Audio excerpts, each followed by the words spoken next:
At the end of July, we bought this 2-acre piece of property to turn into the mini homestead of our dreams with my parents, DIY style, and a lot has happened since then. The first thing that we had to focus on was converting this detached garage into a tiny home for my parents, and we had to get all of this junk that was left behind completely out of there. So we pulled everything out. We cleaned up the property a little bit, although it still needs a ton of work. And then we had to pull up all of these floors that are in the back of the garage. We saved as much wood as we possibly could so that we could reuse it later during the build and remodel. And then we took this pipe and connected it to the septic system, and we had to dig a trench and connect it over to the tiny house so that we would have plumbing. We took the 1860s front door off of the main house and brought it home so we could work on that in our spare time.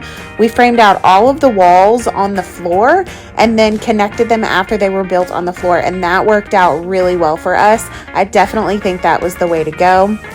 Then we fumigated every single inch of that property because there was tons of mosquitoes and spiders, and it really helped so much. We continued to work on the front door, which is almost finished now and almost restored, but it's not quite there yet. We got this entire tiny house framed out, which that was such a big accomplishment, and we were so excited to see that.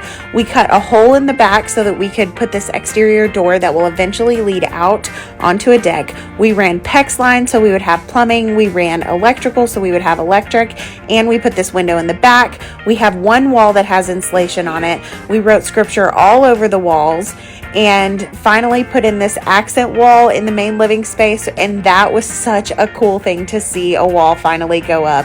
Really, really rewarding.